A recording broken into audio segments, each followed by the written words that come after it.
بات کرنے کا مقصد یہ ہے کہ رسول اللہ صلی اللہ علیہ وسلم یا انبیاء علیہ الصلوۃ والسلام اس سے قبل جو ان کی مجموعی زندگی سے ہمارے سامنے لب لباب اور خلاصہ آتا ہے وہ یہ کہ ان کو کسی غلط کام پہ یا ان سے کوئی غلط اقدام ہو گیا ان کو برقرار نہیں رکھا گیا، فوراً اب تعالیٰ کی طرف سے وحی آ گئی ہے، اور جب وحی آ گئی ہے غلطی کی نشاندہی ہوگی اور اس کے بعد وہ ہمارے لیے دین بن گیا، اصلاح ہو گئی۔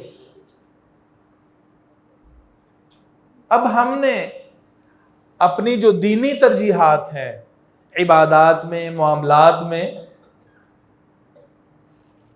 وہ جو ترجیحات ہے کس بنیاد پہ ہوں گی، ہم نے یہ علم شرعی کیسے حاصل کرنا ہے، یہ مسائل کیسے سیکھنے ہیں، یہ اللہ سبحانہ و تعالیٰ کا دین کس نہج، کس طریقے سے اور کن اصولوں کی بنیاد پر سیکھنا ہے۔ آپ کے سامنے ہے کہ سب سے پہلے 4 ائمہ کی جو فقہیات ہے، یہ اسلام 4 حصوں میں بٹا ہے۔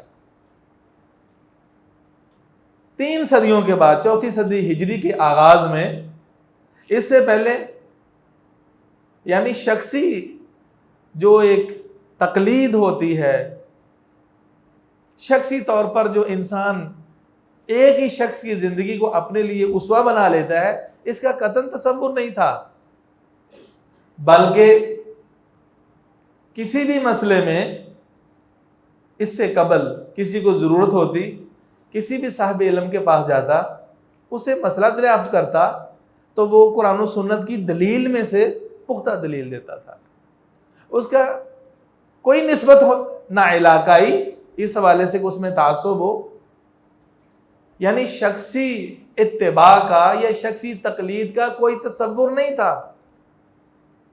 مسلمان اپنی تحقیق اور ریسرچ میں آزاد تھے، اور ان کے سامنے بالکل یہ بنیادی اصول یہی تھا کہ اتبعوا ما انزل الیکم من ربکم ولا تتبعوا من دونہ اولیاء، کہ دین کی بنیاد صرف 2 چیزوں پہ ہے، اصل الاصول صرف 2 چیزیں ہیں، وہ ایک اللہ کی کتاب اور دوسرے پیارے پیغمبر محمد رسول اللہ صلی اللہ علیہ وسلم کا قول، فعل اور تقریر۔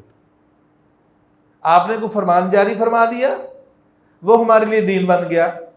رسول اکرم صلی اللہ علیہ وسلم نے جو ہمیں کر کے دکھا دیا وہ ہمارے لیے دین بن گیا۔ صلو کما رأیتمونی اصلی، صحیح بخاری کی حدیث ہے، مالک بن حویرث رضی اللہ تعالیٰ عنہ 20 دن قیام فرمایا، اور آپ کی نماز کو، عبادات کو، آپ کا جو طور طریقہ تھا، اس 20 دنوں میں بخوبی جائزہ لیا۔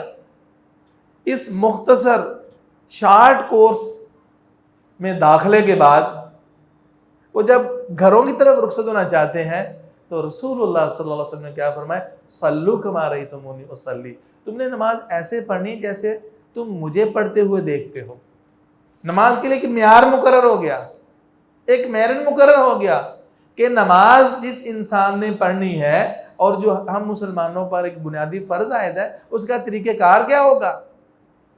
اب لہٰذا اس طریقہ کار سے کہ جس کی آپ نے دعوت دی اور پڑھ کے سکھایا، جس انسان کی نماز اس طریقے کے مطابق نہیں ہوگی، اس کا رکوع، سجود، قیام اور باقاعدہ پوری نماز، اب وہ جتنا بھی اخلاص کے اعلیٰ درجے پہ فائز کیوں نہ ہو، جس قدر کتنا ہی وہ متقی کیوں نہ ہو، لیکن اگر اس کی نماز رسول اللہ صلی اللہ علیہ وسلم کی سنت کے مطابق نہیں ہے تو پھر وہ نماز قابل قبول نہیں ہوگی۔ اس کے لیے وہ بخاری وغیرہ کی حدیث معروف ہے، مسیء الصلاۃ والی۔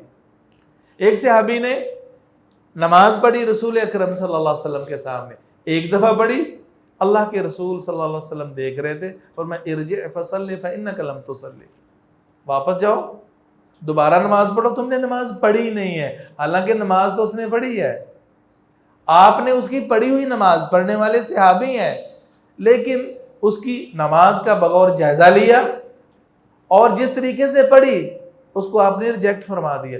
دوسری دفعہ ہوا، تیسری دفعہ ہوا، مسلسل یہی فرما رہے تھے ارجع فصلی فإنک لم تصلی۔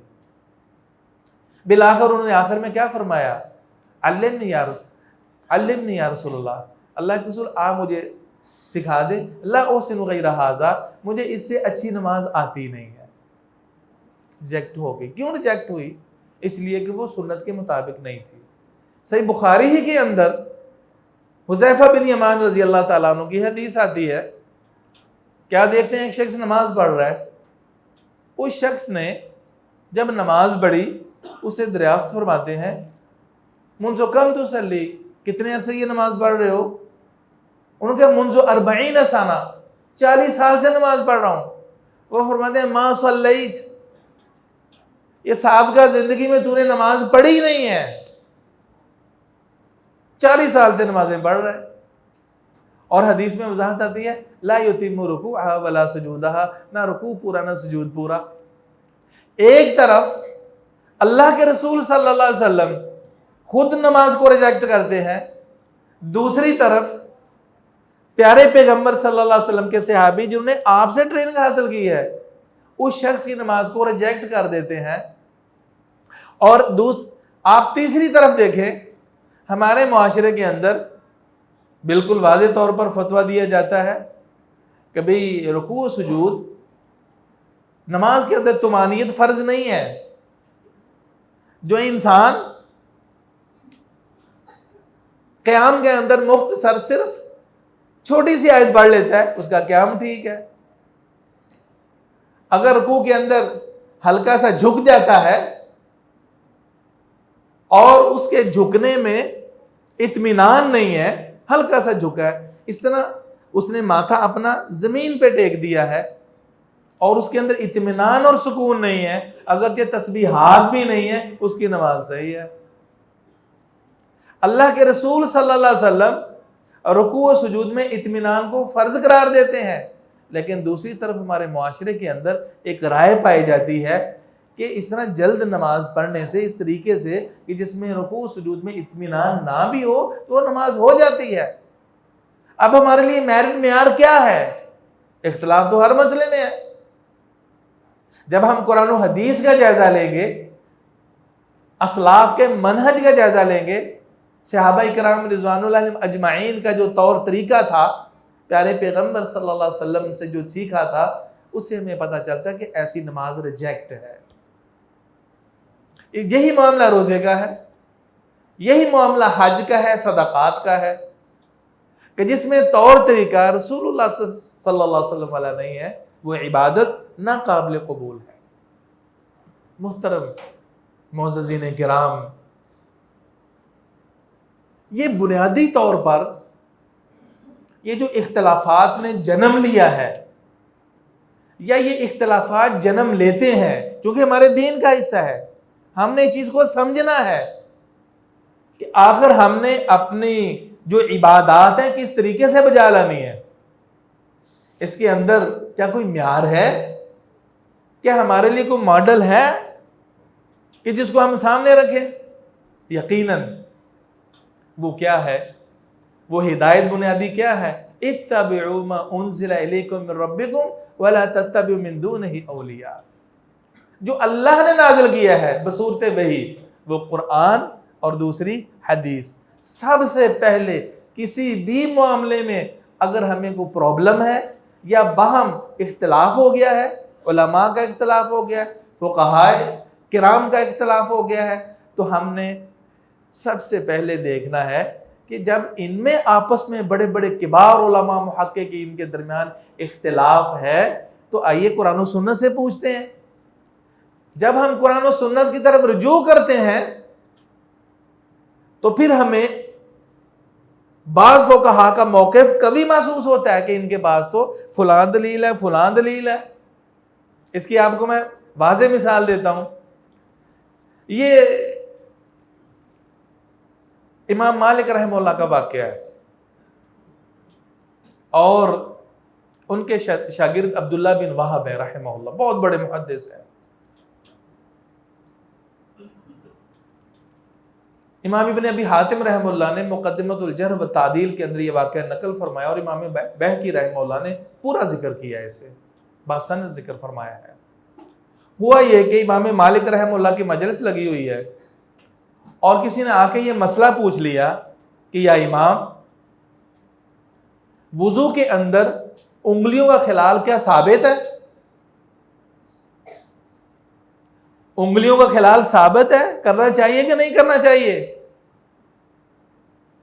امام موصوف رحمہ اللہ فرماتے ہیں لیس عندنا فی ذلک شیء، بھئی اس بارے میں کچھ بھی ثابت نہیں ہے، ہمارے پاس اس بارے کوئی علم نہیں ہے۔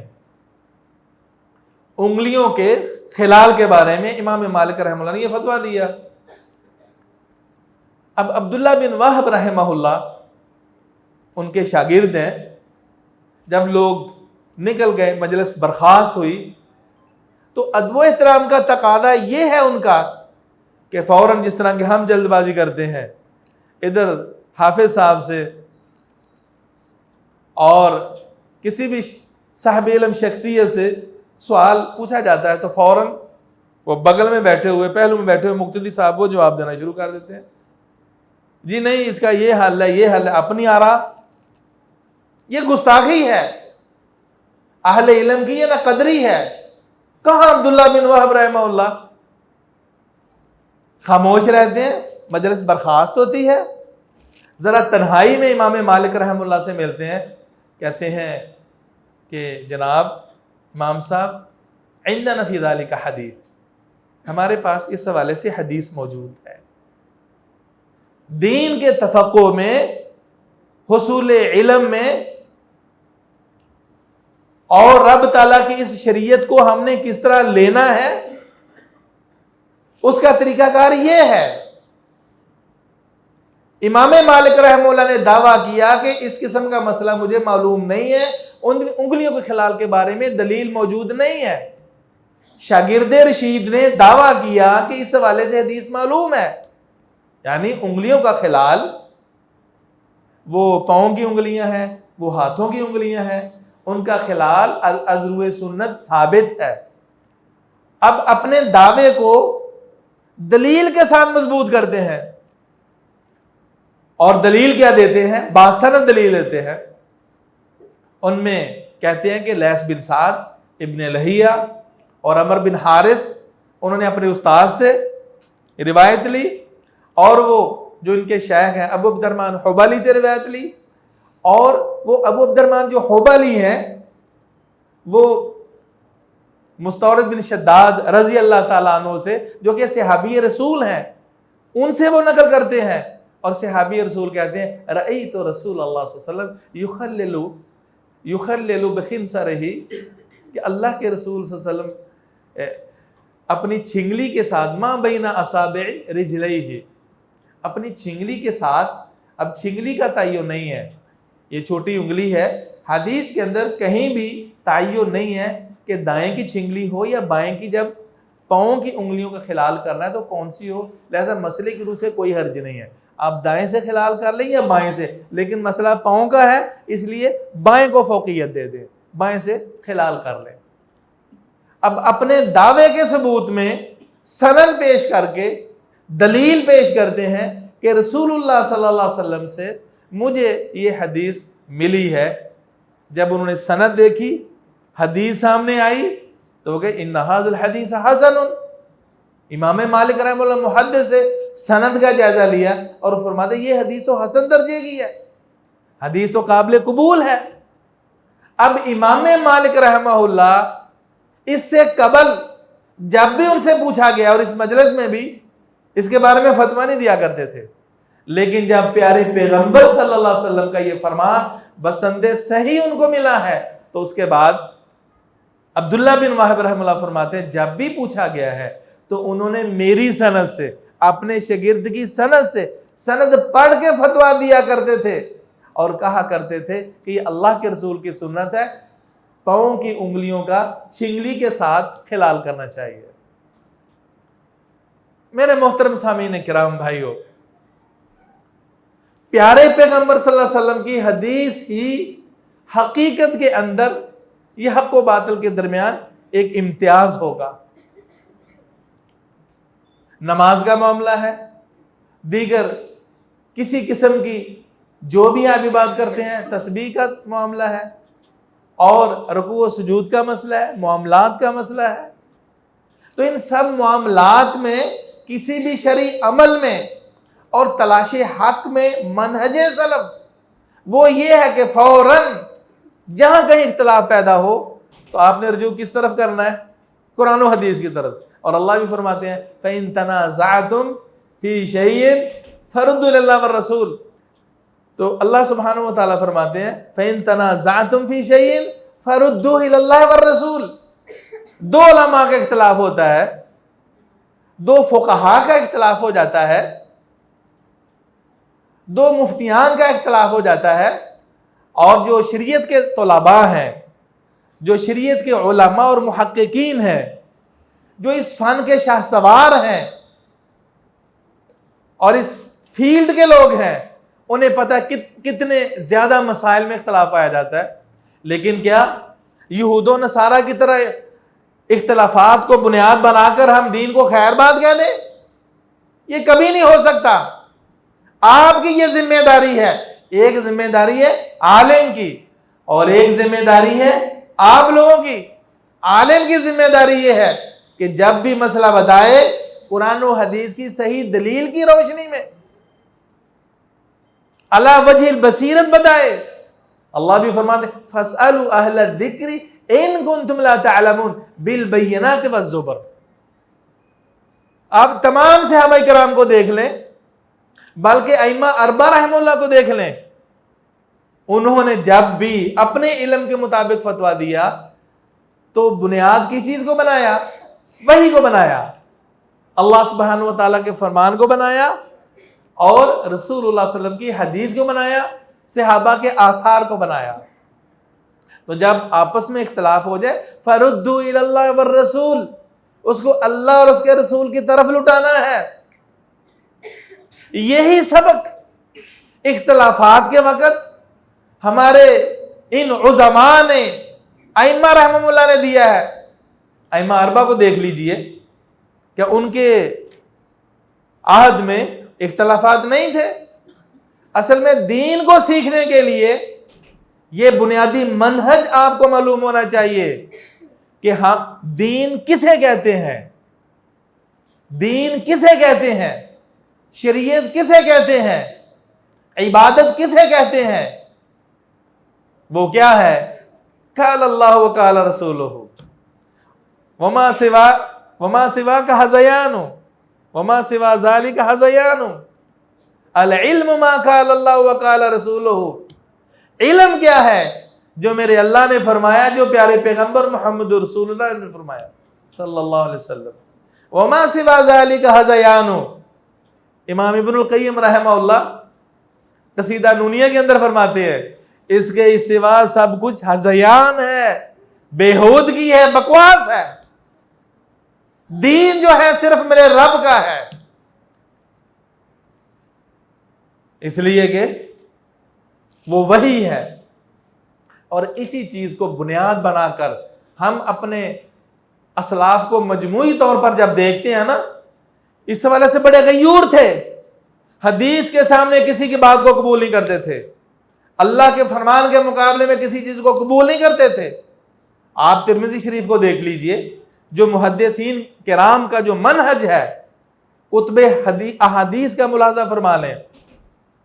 اور آپ کی یہ ذمہ داری ہے، جس طرح کہ عالم کی ذمہ داری ہے کہ قرآن و حدیث کی روشنی میں آپ کو فتویٰ دے، آپ کی بھی ذمہ داری ہے کہ جس صاحب علم سے آپ مسئلہ پوچھیں تو اس کی خدمت میں یہ لازماً گزارش کر دیا کریں کہ جناب آپ نے یہ جو مسئلہ بتانا ہے مجھے قرآن مجید کی آیت کی روشنی میں یا رسول اللہ صلی اللہ علیہ وسلم کی مستند اور صحیح حدیث کی روشنی میں بتانا ہے، مجھے اس کا حوالہ چاہیے. یہ صحابہ کرام کا منہج ہے. سیدنا عمر بن خطاب رضی اللہ تعالی عنہ، مغیرہ بن شعبہ رضی اللہ تعالی عنہ، انہیں کوئی کام تھا، ان کے گھر پہ گئے، ایک دفعہ دستک دی، السلام علیکم کہا، جواب نہیں آیا، پھر سلام کہا، دستک دی، پھر جواب نہیں آیا، اور تیسری دفعہ دستک دینے کے بعد بغیر انتظار کیے وہاں سے واپس پلٹتے ہیں. سیدنا عمر بن خطاب رضی اللہ تعالیٰ عنہ کیا کرتے ہیں؟ دروازہ کھولتے اور بلاتے ہیں، بھائی ادھر آؤ، کہاں جا رہے ہیں؟ کہتے ہیں سنت ایسے ہی ہے۔ اللہ کے رسول صلی اللہ علیہ وسلم کا فرمان عالی یہی ہے، 3 دفعہ دستک دو وقفے سے، اندر سے جواب نہ آئے تو واپس آ جاؤ۔ سیدنا عمر بن خطاب رضی اللہ تعالیٰ نے اس دعوے کو ویسے نہیں چھوڑا، کہتے جو تم نے یہ بات کہی ہے نا، اس کی دلیل لاؤ، گواہ لاؤ، وگرنہ پیٹھ پہ درے پڑیں گے۔ امیر المومنین تھے رضی اللہ تعالیٰ عنہ، روب اور دبدبہ تھا، بھاگے بھاگے گئے صحابہ کرام کے پاس، مجلس میں تشریف فرما تھے، یہ مسئلہ رکھا تو وہ کہتے ہیں اس میں تو ہمارے یہ سب سے چھوٹے جو ہے نا وہ ابو سعید خدری رضی اللہ تعالیٰ عنہ تھے، ان کو ساتھ لے جاؤ، انہیں بھی اللہ کے رسول کا یہ فرمان یاد ہے کہ واقعتاً پیارے پیغمبر نے فرمایا ہے صلی اللہ علیہ وسلم۔ گویا کہ مسئلہ اور مسئلے کی پیچھے بنیاد اور دلیل آپ کی یہ ذمہ داری ہے، یہ رجحان پیدا ہونا چاہیے، وگرنہ کیا ہوگا؟ یہی صورتحال، جمود، تعصب، شخصیت پرستی میں غلب، اور جب سے شخصیت پرستی میں غلب نے جنم لیا ہے، افتراق، انتشار اور فرقہ واریت میں اضافہ ہوا ہے۔ اگر آج ہم اس فرقہ واریت کو ختم کرنا چاہتے ہیں تو پھر کیا ہے؟ فَإِن تَنَازَعْتُمْ فِي شَيْءٍ فَرُدُّوا إِلَى اللَّهِ وَالرَّسُولِ، اللہ اور اس کے رسول کی طرف لوٹیں۔ اللہ رب العزت ان محدثین کرام کی قبروں کو منور فرمائے، ان کے درجات کو بلند فرمائے، وہ ایک خاص مشن اور منہج کے مطابق چلے ہیں۔ اس دنیا کے اندر نبی مکرم صلی اللہ علیہ وسلم کے بعد مختلف فرقوں نے جنم لیا، وہ ایک الگ بحث ہے۔ خارجی تھے، جہمیہ تھے، قدریہ تھے، معتزلہ تھے، روافض تھے، پھر آگے ان کی یعنی مختلف شاخیں ہیں۔ اللہ کے رسول صلی اللہ علیہ وآلہ وسلم نے بھی فرمایا ہے، یہود و نصارہ 72 میں وَسَتَفْتَرِقُ أُمَّتِي فِي 73 فِرْقَةٍ كُلُّهَا فِي النَّارِ إِلَّا وَاحِدَةً۔ یہ توجہ فرمائیں، یہود و نصارہ 72 فرقوں میں، میری امت 73 فرقوں میں بٹے گی، اور سارے کے سارے فرقے، سارے کے سارے گروہ جہنم میں جائیں گے سوائے ایک جماعت کے۔ پوچھا گیا من ہم یا رسول اللہ، اللہ کے رسول جو جنت میں جائے گا یا جو فرقہ ناجیہ کامیابی سے ہمکنار ہونے والی جماعت، وہ کون ہے؟ فرمایا من علیہ و اصحابی، ان کا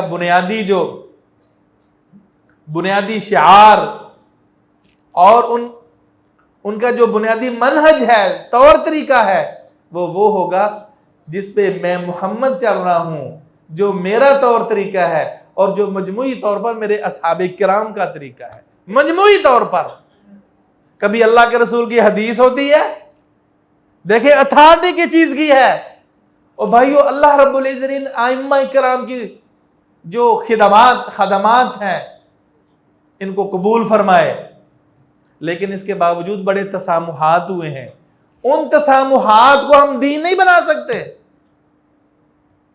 وہ ہمارے لیے قطعاً قابل قبول نہیں ہے۔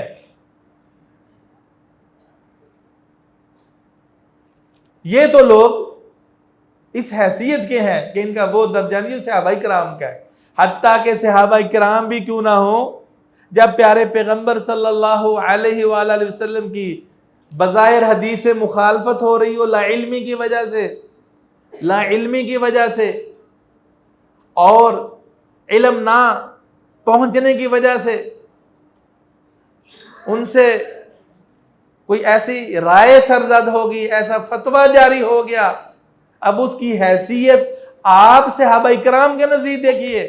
ایک شخص عبداللہ بن عمر رضی اللہ عنہ کے پاس آئے، سیدنا عبداللہ بن عمر کے پاس، کہتے ہیں جی آپ کے والد گرامی یہ کہہ رہے ہیں کہ حج تمتع نہیں کرنا چاہیے، لوگوں کو روکتے ہیں۔ 3 قسمیں حج کی، حج تمتع کہ جس میں پہلے عمرے کا احرام باندھا جاتا ہے اور عمرہ کرنے کے بعد احرام کھول دیا جاتا ہے، پھر 8 کو دوبارہ حج کا احرام باندھا جاتا ہے۔ آپ کے والد گرامی حج تمتع سے روک رہے ہیں۔ آپ کا کیا خیال ہے؟ وہ فرماتے ہیں کہ میرے والد گرامی کی بات کا اتباع کیا جائے گا یا پھر رسول اللہ صلی اللہ علیہ وسلم کے حکم کی پیروی کی جائے گی؟ امر ابی یتبع اور امر رسول صلی اللہ علیہ وسلم، تو کہتے ہیں رسول اللہ صلی اللہ علیہ وسلم کے حکم کی پیروی کی جائے گی، تو کہتے ہیں پھر میرے ابا حضور کی بات اس حوالے سے درست نہیں ہے۔ یہ ہے ہمارا منہج، یہ ایک مسلمان کا عقیدہ ہونا چاہیے۔ آپ اسی اصول کو ائمہ رحمہ اللہ کی زندگیوں میں دیکھیں گے۔ یہ ذہن میں رکھیے، صرف اور صرف ایک ہی ہستی ہے جنہیں رب تعالی نے معصوم بنایا ہے۔ معصومیت کا مطلب یہ ہے کہ اگر کوئی انسانی ناطے سے کمی کوتاہی ہو گئی ہے تو رب تعالی نے فوراً وہی بھیجی اور اصلاح فرما دی اور معاملہ بالکل واضح ہو گیا۔ کسی اور شخصیت کی یہ گارنٹی ہے ہی نہیں کہ جب اس دنیا سے جائے اور وہ کورے کاغذ کی طرح ہو، سوائے رسول معظم صلی اللہ علیہ وسلم۔ اللہ نے اگلے پچھلے سارے آپ کے گناہ معاف فرمائے ہیں، لہذا رسول اللہ صلی اللہ علیہ وسلم کے علاوہ اور آپ کے بعد ہر شخص میں غلطی کا امکان ہے۔ ہر شخص وہ خطا کار ہے، یہاں تک کہ ائمہ کرام رحمہم اللہ بھی یہ جو شخصیت پرستی میں غلب ہو چکا ہے، اسی نے اختلافات کے دروازے کھولے ہیں، اور ہمارے ائمہ رحمہم اللہ ان چیزوں سے مبرہ تھے۔ امام ابو حنیفہ رحمہ اللہ کے لیجئے، امام ابو حنیفہ رحمہ اللہ ائمہ میں سے سب سے متقدم ہے، پھر بعد میں انہی کے دور کے امام مالک رحمہ اللہ ہیں، پھر امام شافعی اور پھر امام احمد بن حنبل ہے۔ امام ابو حنیفہ رحمہ اللہ کا کیا منہج تھا، کیا عقیدہ تھا؟ وہ فرماتے ہیں اذا صح الحدیث فهو مذہبی، بے لوگوں سن لو، جب بھی تمہارے سامنے میرے سامنے صحیح حدیث آتی ہے وہی میرا مذہب ہے، وہی میرا موقف ہے، صحیح حدیث میرا موقف ہے۔ اور ایک جگہ پہ فرماتے ہیں لا يحل لأحد ان يأخذ بقولنا ما لم يعلم من أين أخذنا، کسی بندے کے لیے حلال نہیں ہے کہ ہمارے قول کے ساتھ کسی کو فتویٰ دے جب تک کہ اس کو یہ پتہ نہ چل جائے کہ میں نے وہ بات کس دلیل کی بنیاد پہ کہی ہے۔ اندھا دھند تقلید کی وجہ سے نہیں، بلکہ ایک مقام پہ فرماتے ہیں حرام علی من لم یعرف دلیلی ان یفتی بکلامی، اس شخص پہ حرام ہے کہ جو میری دلیل کو نہیں جانتا وہ میرا فتویٰ آگے صادر کرے۔ محترم سامعین کرام، بہت سی چیزیں ہیں جو ائمہ رحمہ اللہ کی طرف منسوب ہو گئیں، یہاں تک کہ آپ حیران ہوں گے تحقیق کا میدان بڑا وسیع ہے اور آج تک تحقیق کا میدان بند نہیں ہے، اجتہاد کا، تحقیق کا تا قیامت سلسلہ جاری رہنا ہے۔ صاحبین امام ابو یوسف اور امام محمد رحمہم اللہ نے ایک ثلث مسائل میں 1/3 مسائل میں امام ابو حنیفہ رحمہ اللہ کی تحقیقات سے اختلاف فرمایا، تھوڑی بات نہیں ہے۔ موطا امام محمد کے اندر خود امام محمد فرماتے ہیں کہ رسول اللہ صلی اللہ علیہ وسلم کی سنت یہ ہے کہ جب بارش نہ ہو رہی ہو، قحط کا دور ہو، تو دعا بھی مسنون ہے، نماز استسقاء بھی مسنون ہے، دعا بھی مسنون ہے، نماز استسقاء بھی، سب اجتماعی طور پر نماز پڑھیں، اور چادر کو الٹا کرنا اور پلٹنا یہ بھی سنت ہے، جبکہ امام ابو حنیفہ رحمہ اللہ اس کے قطعاً قائل نہیں ہے، قطعاً قائل نہیں ہے، اور وہ احترام کے ساتھ اس کا جواب دیتے ہیں کہ ان کا موقف محل نظر ہے۔ بہت سے ایسے مسائل ہیں میرے بھائیوں جو انسان اندھا دھند کہ امام صاحب رحمہ اللہ نے فرمایا ان کی رائے جیسے کہ اب ہماری میجورٹی میں ایسے ہے، تو وہ کیا ہوگا؟ معاملہ خراب ہوگا۔ حالانکہ ائمہ رحمہ اللہ اس چیز سے بری ہیں۔ عصر کا وقت آپ لے، نماز عصر کا وقت کب شروع ہوتا ہے؟ جب ہر چیز کا سایہ ایک مثل ہو جائے، ہر چیز کا سایہ ایک مثل ہو جائے۔ آپ پینسل کو یا کسی سریے کو گاڑ دیں، جب سورج کا سایہ اس طرح پڑے، سورج کی روشنی اس طرح کہ آپ اس چیز کو لٹائیں اور وہ جو مقدار ہے پینسل کی، جو گاڑی ہوئی چیز ہے، اس کے بالکل برابر سایہ ہو جائے، ایک مثل سایہ ہو جائے، اس کے مساوی ہو جائے، تو ظہر کا ٹائم ختم ہو جاتا ہے اور عصر کا ٹائم شروع ہو جاتا ہے۔ عبداللہ بن عمر بن عاص، بخاری، مسلم، سنن میں بالکل صریح احادیث موجود ہیں کہ عصر کا اول وقت کب شروع ہوتا ہے؟ مثل اول پر، جس وقت میں عموماً ہمارے ہاں وہ لوگ جو کہ اہل الحدیث کہلاتے ہیں، ان کو اللہ نے توفیق دی ہوئی ہے اول ٹائم میں نماز پڑھنے کی، عصر کا ٹائم مثل اول پہ شروع ہو جاتا ہے۔ جبکہ امام ابو حنیفہ رحمہ اللہ، ان کا موقف یہ ہے کہ عصر کا ٹائم ہوتا ہی دو مثل پہ ہے۔ جب سورج غروب ہونے میں کوئی پونا گھنٹہ اس کے لگ بھگ پیل کی شروع ہو جاتی ہے، وہ کہتے ہیں عصر کا ٹائم ہوتا ہی شروع اس وقت ہے۔ تعجب کی بات ہے، دنیا جہان کے اندر اس موقف کا سوائے امام رحمہ اللہ کے اور کوئی حامل ہے ہی نہیں۔ دنیا کائنات کے اندر کوئی امام اس وقت کے اس موقف کا قائل نہیں ہے، جبکہ صاحبین رحمہم اللہ، امام ابو یوسف اور محمد، دونوں شاگردان رشید ہیں، وہ بھی اپنے شیخ کی مخالفت کرتے ہیں۔ اور بدقسمتی کی بات یہ ہے کہ امام ابو حنیفہ رحمہ اللہ سے تو تسامح ہو گیا، تحقیق میں فرق آ جاتا ہے، علم نہیں ہو سکا، ان تک احادیث نہیں پہنچی۔ اب تو یہ بھی گوارا نہیں ہے کوئی یہ کہہ لے کہ امام ابو حنیفہ رحمہ اللہ کو حدیث کا ہی نہیں پتا تھا، نعوذ باللہ، اس کو گناہ سمجھا جاتا ہے۔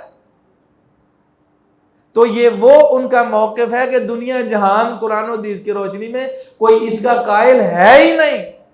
لیکن بدقسمتی کی بات یہ ہے، آپ اس حوالے سے تحقیقات پڑھ لیں، بعد کے جو ہمارے بھائی ہیں انہوں نے امام صاحب رحمہ اللہ کی اس بات کو اور موقف کو ثابت کرنے کے لیے پھر احادیث کا جو حشر کیا ہے، پناہ بخدا۔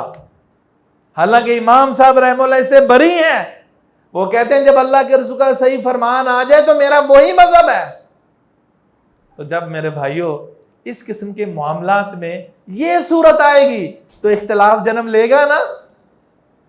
اگر اللہ کے رسول کی حدیث کی طرف آ جائیں تو اختلاف ختم ہو جائے گا، سب کے سب مثل اول پہ نماز پڑھے جو کہ ساری حدیث میں آتا ہے، تو یہ اختلاف ختم ہو جائے گا۔ جی فلاں تو 5:30 بجے نماز پڑھ رہے ہیں اور فلاں 3:30 پونے 4 بجے پڑھ رہے ہیں۔ تو آ جا کے ہمارا منہج اور صحابہ کرام ائمہ رحمہ اللہ کا مشن کیا تھا کہ اللہ کے رسول صلی اللہ علیہ وسلم کی حدیث کا بول بالا۔ امام مالک کو لیجئے، امام شافعی کو لیجئے، حتیٰ کہ امام شافعی فرماتے ہیں کہ اجمع المسلمون علی من استبان لہ سنت رسول اللہ صلی اللہ علیہ وسلم، مسلمانوں کا اس بات پر اتفاق ہے کہ جب کسی بھی مسلمان کے لیے رسول اللہ صلی اللہ علیہ وسلم کی سنت واضح ہو جائے تو پھر اس سنت سے منحرف ہونا، اس سے منہ موڑنا وہ حرام اور ناجائز ہے، کوئی جائز نہیں ہے۔ صحابہ کرام کو دیکھیے، صحابہ کرام کو دیکھیے، عبداللہ بن عمر رضی اللہ تعالیٰ عنہ بہت بڑے متبع سنت تھے، اور یہ ترمذی کی حدیث ہے۔ ایک شخص نے ان کی موجودگی میں چھینک ماری اور وہ کہتا ہے الحمدللہ والسلام علی رسول اللہ، الحمدللہ والسلام علی رسول اللہ۔ عبداللہ بن عمر رضی اللہ عنہ فوراً ٹوک دیتے ہیں، کہتے ہیں لیسا ہاکذا علمنا رسول اللہ صلی اللہ علیہ وسلم۔ بھئی سنو، رسول اللہ صلی اللہ علیہ وسلم نے جب چھینک آتی ہے تو ہمیں اس طرح تعلیم نہیں دی، اس طرح ہمیں تعلیم نہیں دی۔ صرف آپ نے یہ سکھایا کہ جب چھینک آئے اور وہ ساتھ یہ بھی کہتے ہیں وَنَحْنُ نُقُولُهُ وَالسَّلَامُ عَلَىٰ رَسُولِ اللَّهِ، ہم درود اور سلام کے منکر نہیں ہیں. وہ کہتے ہیں میں درود و سلام کا منکر نہیں ہوں، لیکن سلام کا یہ محل نہیں ہے. اللہ کے رسول صلی اللہ علیہ وسلم جو سکھایا ہے نا وہ یہ کہ چھینک کے وقت کہنا الحمدللہ علی کل حال، الحمدللہ کہنا ہے. یہ جو تو نے والسلام علی رسول اللہ کا اضافہ کر دیا ہے نا، اس سے معاملہ خراب ہو گیا. یہ ہے صحابہ کا منہج کہ حدیث رسول سے سرے منہ انحراف نہیں ہونا چاہیے. لا علمی کی وجہ سے اگر کسی امام رحمہ اللہ کو وہ بات نہیں پہنچی اور کسی نے پہنچا دی ہے تو ان کی شان دیکھیں. جس طرح کہ امام مالک اس کے بعد فتویٰ دینا شروع ہو گئے تھے. یہی معاملہ امام احمد بن حنبل کا ہے، یہی معاملہ امام شافعی کا رحمہ اللہ کا ہے. سینکڑوں مسائل کے اندر ان کی رائے پہلے کچھ اور تھی، بعد میں دلیل ملی، اپنی رائے کو چینج کر لیا. ابن عابدین رحمہ اللہ نے رسم المفتی کے اندر، میرے پاس بڑے حوالے ہیں، ایقاظ و ہمم اولی الابصار کے اندر علامہ فلانی رحمہ اللہ نے بھی یہ حوالہ جات دیے ہیں کہ امام ابو حنیفہ رحمہ اللہ زندگی کے اندر ایسے بہت سے مسائل آئے ہیں کہ انہوں نے اس سے رجوع کیا ہے. میرا یہ مطلب موضوع سے تعلق تو رکھتا ہے، لیکن چونکہ وقت ہو رہا ہے تو امام ابو حنیفہ رحمہ اللہ نے بہت سے مسائل کے اندر جب ان کو دلیل ملی ہے نا تو فوراً رجوع کر لیا، اسی ٹائم رجوع کر لیا. جرابوں کا مسئلہ دیکھ لیں، ساری عمر وہ اس کے قائل نہیں تھے کہ جی فل چمڑے کے موجود تبھی مسا ہوگا، لیکن جب ان کے سامنے دلیل آئی ہے تو انہوں نے فوراً اپنے موقف کو چھوڑ کر وہ موقف جو کہ صاحبین کا تھا اس کو اختیار کر لیا. اور امام ابو یوسف رحمہ اللہ کو فرماتے ہیں، یہ ان کے شاگرد رشید ہیں، کہتے ہیں وہی حق یا یعقوب، او بھئی ابو یوسف یعقوب، ان کا نام تھا ابو یوسف، ان کی کنیت تھی. کہتے اللہ تیرا بھلا کرے، جو بھی میں فتویٰ صادر کرتا ہوں میری ہر بات نہ لکھا کرو، تم میری ہر بات کو نوٹ کر لیتے ہو. فَإِنِّي أَرَى الرَّأْيَ الْيَوْمَ وَأَتْرُكُهُ غَدًا، آج میں قیاس کرتا ہوں، میری کوئی رائے بنتی ہے، کسی تحقیق پر پہنچتا ہوں، کل میں اس کو چھوڑ دیتا ہوں، اور کل میری کوئی رائے بنتی ہے وَأَتْرُكُهُ بَعْدَ غَدٍ، میں پرسوں چھوڑ دیتا ہوں. اللہ تیرا بھلا کرے، میری ہر بات کو نہ نوٹ کیا کرو. یہ امام ابو حنیفہ رحمہ اللہ فرما رہے ہیں. تو میرے بھائیوں، اصل جو مشن اور منہج کیا ہونا چاہیے بندہ مومن کا، وہ کوئی شخصیت نہیں ہونی چاہیے. بڑا بندہ انسان دلیل کی وجہ سے، آج عظمت ملی ہے صحابہ کرام کو، آج عظمت ملی ہے سیدنا ابو ہریرہ رضی اللہ تعالیٰ عنہ کو، عظمت اللہ نے دی ہے عبداللہ بن عمر رضی اللہ تعالیٰ عنہ کو، عظمت دی ہے اللہ سبحانہ وتعالیٰ نے ان ائمہ کرام کو، امام ابو حنیفہ رحمہ اللہ کو، امام شافعی، احمد اور مالک اور کتنے زیادہ دیگر ائمہ، ان کو اللہ نے عظمت دی ہے نا. تو عظمت میں بنیادی جو ایک رول اور اصول تھا، جو ان کی زندگی کا ایک بنیادی اصول تھا، وہ یہ تھا کہ انہوں نے قصداً عمداً کبھی بھی رسول اللہ صلی اللہ علیہ وسلم کے حکم سے انحراف نہیں کیا، بلکہ کہا کہ جب اللہ کے رسول کا فرمان آ جائے تو سر تسلیم خم کر جاؤ. اللہ فرماتے ہیں نا سورہ نور میں انما کان قول المؤمنین اذا دعوا الی اللہ ورسولہ لیحکم بینہم ان یقولوا سمعنا واطعنا. مومنوں کا صرف یہی شیوا ہونا چاہیے کہ جب انہیں اللہ اور اس کے رسول کی طرف بلایا جائے نا تو وہ کہہ دیں ہم نے سن لیا اور مان لیا. اور پھر آگے اللہ رب العزت نے ان کے حوالے سے کہ جو اللہ کا تقوی اختیار کرتے ہیں وَمَن يُطِعِ اللَّهَ وَرَسُولَهُ وَيَخْشَ اللَّهَ وَيَتَّقْهِ فَأُولَٰئِكَ هُمُ الْفَائِزُونَ. اتنی بڑی نوید سنائی ہے. تو محترم بھائیوں، جو آپ کی خدمت میں اس مختصر ٹائم کے اندر میں بات رکھنا چاہ رہا تھا وہ یہ ہے کہ ہر شرعی عمل میں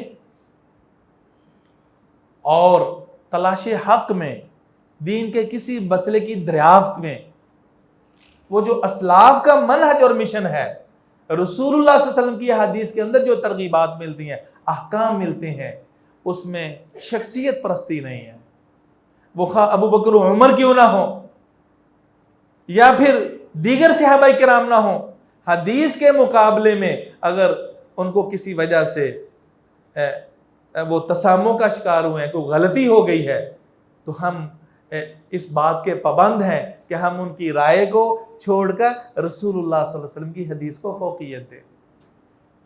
حدیث کے مقابلے میں کسی شخص کو یہ اختیار نہیں ہے کہ وہ اس کے اندر ایک لفظ کی بھی تبدیلی کرے۔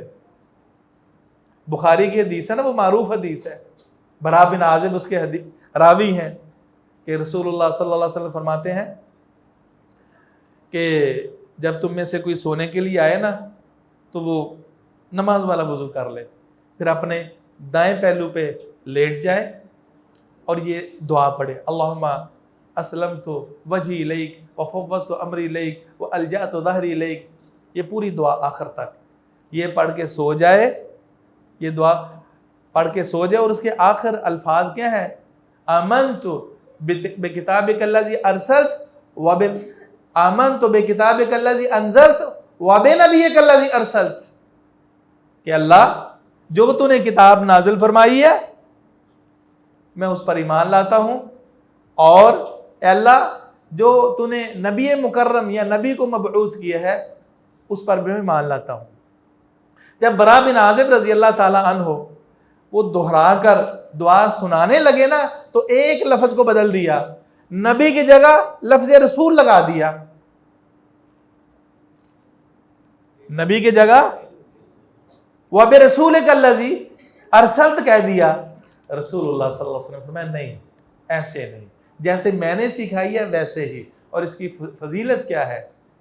تو فرمایا فَإِنْ مُتَّ مُتَّ عَلَى الْفِطْرَةِ، اگر یہ دعا باوضو ہو کے انسان سوتا ہے، یہ دعا پڑھتا ہے، اور اگر اسی رات فوت ہو جائے نا تو وہ فطرت اسلام پر اس کی وفات ہوگی۔ فطرت اسلام پر وفات کا مطلب ہے کہ انشاءاللہ جنتی ہوگا وہ۔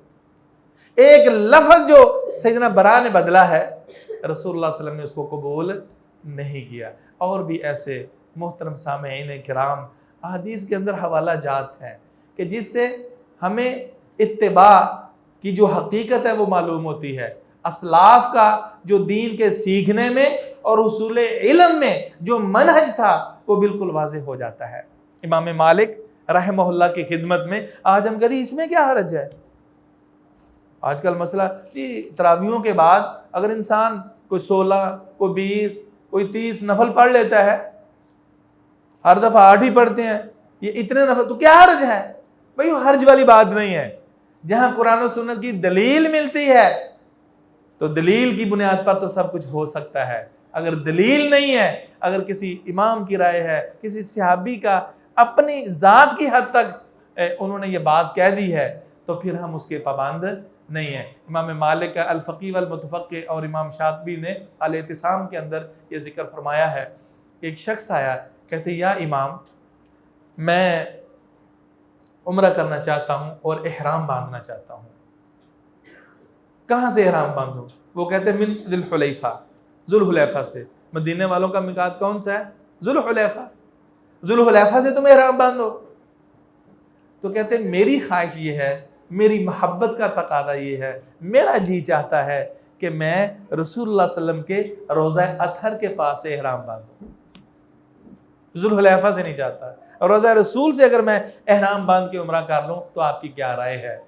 تو امام مالک رحمہ اللہ نے روک دیا، فرمایا نہیں، ایسا نہ کرو، اگر کرو گے نا انی اخشی علیک الفتنہ، مجھے تیرے اوپر فتنے کا ڈر ہے، تم بہت بڑی آزمائش کا شکار ہو جاؤ گے، یعنی سنت سے منحرف ہو جائے گا۔ وہ کہتا ہے جی یہ چند میل ہی ہے نا، وہ 5-7 کلومیٹر ہے نا، چند میل ہے نا، یہ اضافہ ہو جائے گا، آخر حرج کیا ہے؟ کہتے حرج والی بات وہ یہ ہے کہ تم یہ چاہتے ہو کہ رسول اللہ صلی اللہ علیہ وسلم نے جو کام نہیں کیا وہ تم کر کے، وہ عمل کر کے پیارے پیغمبر پر سبقت لے جاؤ؟ کیا اللہ کے رسول اس فضیلت سے محروم رہے ہیں جس فضیلت کو تم پانا چاہتے ہو؟ اس کو روک دیا۔ آج ہم بہت سے کام، بہت سے معاملے سے نیت سے کرتے ہیں، جی حرج اس میں کیا ہے، ایسے کر لیں پھر کیا حرج ہے، ثواب ہی ہے نا۔ تو ذہن میں رکھیے